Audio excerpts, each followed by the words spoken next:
नमस्कार, मैं प्रवीण गौतम और आप देख रहे हैं पब्लिक मीटर। दोस्तों, वीडियो में इस बात का विश्लेषण करेंगे कि पश्चिम बंगाल में चुनाव प्रचार के आखिरी दिन पीएम मोदी कैसे अलोकतांत्रिक बातों पर उतर आए। भूल गए कि वो देश के प्रधानमंत्री हैं, सिर्फ बीजेपी के नेता नहीं। चुनाव जीतने के लिए आखिरकार पीएम पद की गरिमा को कब तक गिराया जाएगा?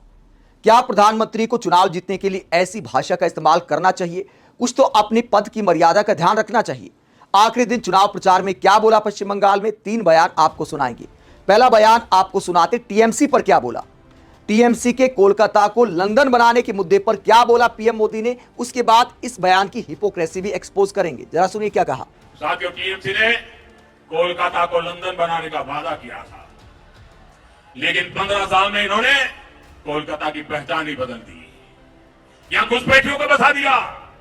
मैं हर कोलकाता वासी से कहूंगा, हमें मिलकर कोलकाता को कोलकाता ही बनाना है। उसकी पहचान बदले जाने से रोकना है। सिटी ऑफ जॉय 21वीं सदी में सिटी ऑफ फ्यूचर भी बने, ये काम हमें करना है। तो पीएम मोदी टीएमसी के वादे का जिक्र करते हैं। यहां पर 2 बातें निकलकर सामने आती हैं। पहली बात जो पीएम मोदी ने कही कि टीएमसी ने कोलकाता को लंदन बनाने का वादा किया था, लेकिन बना नहीं पाए।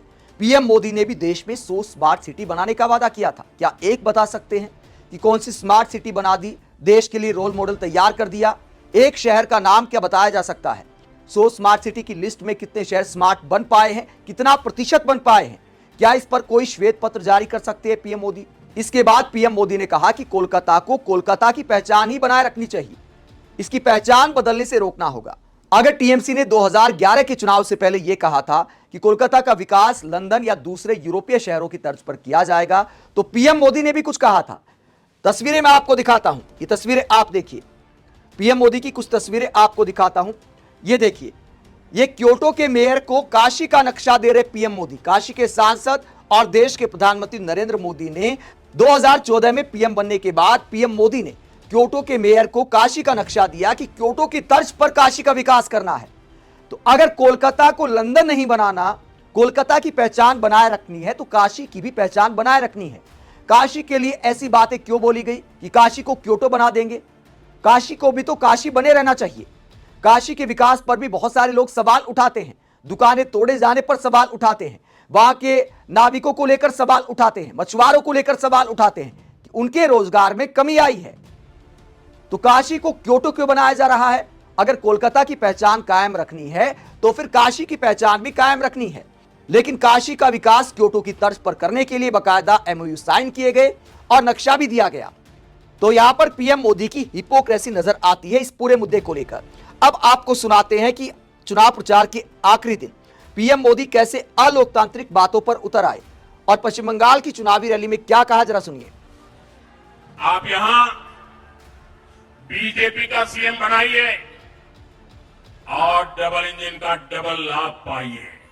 आप यहां बीजेपी का सीएम बनाइए और फिर पीएम सीएम एक साथ है, पीएम सीएम एक साथ है, उन्नयन हो गए दिने राते।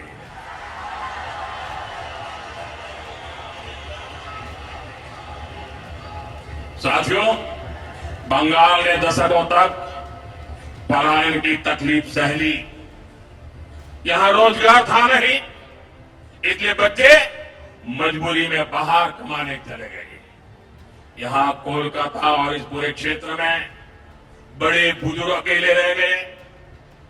अपने लिए ओल्ड एज होम तलाशने वाले बुजुर्गों की संख्या यहां लगातार बढ़ रही है।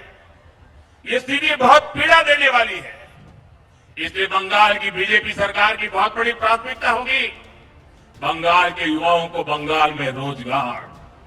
इन सभी साथियों को दिया आपका एक एक वोट यहां बीजेपी का सीएम बनाएगा और फिर पीएम सीएम एक साथ है, उन्नयन हो गए दिने राते। दोस्तों, पीएम मोदी का यह डायलॉग अपने आप में अलोकतांत्रिक है कि पीएम सीएम एक साथ है, उन्नयन हुए दिन रातें। मतलब उन्नति दिन रात होगी जब पीएम और सीएम एक साथ आएंगे। तो चाहे बीजेपी का सीएम हो, चाहे टीएमसी का सीएम हो, चाहे आम आदमी पार्टी का सीएम हो, चाहे कांग्रेस का सीएम हो, देश का लोकतांत्रिक ढांचा कहता है कि पीएम सीएम एक साथ ही रहते हैं।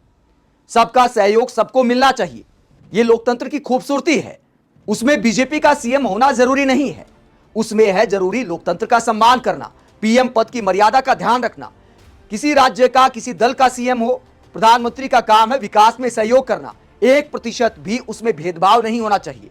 लेकिन यहां पर सेल के अंदाज में, जैसे कोई सेल लगती है तो लाभ बताए जाते हैं, पीएम मोदी उस अंदाज में कहते हैं डबल इंजन का डबल लाभ आपको मिलेगा। देश के प्रधानमंत्री की ये बातें सरासर अलोकतांत्रिक हैं और पीएम मोदी भूल जाते हैं कि वो सिर्फ बीजेपी के नेता नहीं, देश के प्रधानमंत्री हैं। ये सरासर पब्लिक को ब्लैकमेल करके वोट मांगना है कि केंद्र का सहयोग तो तभी मिलेगा जब डबल इंजन की सरकार होगी। इस बात के मायने यही निकलते हैं, ये सरासर वोट मांगने के नाम पर ब्लैकमेलिंग है। इतिहास में कभी किसी प्रधानमंत्री ने इस नाम पर वोट नहीं मांगे जिस अंदाज में पीएम मोदी मांगते हैं। अब तीसरा बयान आपको सुनाते हैं। क्या कभी आपने पीएम मोदी को जनता के बीच शिकायतें सुनने जाते देखा है? चुनाव प्रचार के अलावा कितना जनता के बीच जाते हैं, रोड शो में दूर से हाथ हिला लिया, अपना शक्ति प्रदर्शन कर दिया। एक तरफा संवाद होता है, अगर दो तरफा संवाद भी कई बार वीडियो में दिखाई देता है तो सिर्फ तारीफ वाला संवाद होता है। जो लोग भी शिकायतें करते हैं, धरना प्रदर्शन करते हैं, युवा पेपर लीक का मुद्दा उठाते हैं, पहलवान अपने शोषण का मुद्दा उठाते हैं, क्या कभी आपने सुना है कि देश के प्रधानमंत्री उनके बीच गए, उनकी मांगे सुनी? और पश्चिम बंगाल की चुनावी रैली में क्या दावा करते हैं, अपनी थकान को लेकर क्या कार्ड खेलते हैं, जरा सुनिए। मैं पिछले 3-4 दशक से देश के कोने कोने में जाता रहा। राजनीति में आने के बाद, भाजपा में आने के बाद मैं बीजेपी के कार्यकर्ता के रूप में पार्टी जो भी काम कहती है वो मैं करता हूं। चुनाव की जिम्मेदारियां संभालना भी इसी का एक हिस्सा रहा है। मैं न दिन देखता हूं न रात, न मौसम देखता हूं, चल पड़ता हूं। दोस्तों, इस बयान के मायने यह है कि पीएम मोदी ना दिन देखते हैं ना रात देखते हैं, जहां चुनाव बुलाता है वहां चल देते हैं। लेकिन दोस्तों, इससे देश को क्या फायदा? इससे तो बीजेपी को फायदा है। पीएम मोदी के बारे में कहा जाता है कि भैया छुट्टी नहीं लेते, देश सर्वोपरि। तो क्या ये देश सर्वोपरि है या दल सर्वोपरि है? कहा जाता है बीजेपी इस विचारधारा की पार्टी है कि परिवार से बड़ा दल और दल से बड़ा देश। लेकिन जब पीएम मोदी ज्यादातर चुनाव प्रचार में ही बिजी रहते हैं, अब देश इतने संकट में है, गैस का संकट आया हुआ है, लाखों लोगों का रोजगार जा रहा है और प्रधानमंत्री हर राज्य में जाकर चुनावी रैलियां कर रहे हैं, तो देश का काम है या दल का काम है? बीजेपी के लिए मौसम नहीं देखते, दिन नहीं देखते, रात नहीं देखते। हम मानते हैं इस बात को कि पीएम मोदी ने जितनी चुनावी रैलियां की हैं, देश के सारे प्रधानमंत्रियों ने, इतिहास में जितने प्रधानमंत्री हुए शायद सबने मिलाकर नहीं की होंगी। जितनी रैलियां पीएम मोदी ने अकेले कर दी, तो यह देश सेवा है या दल सेवा है?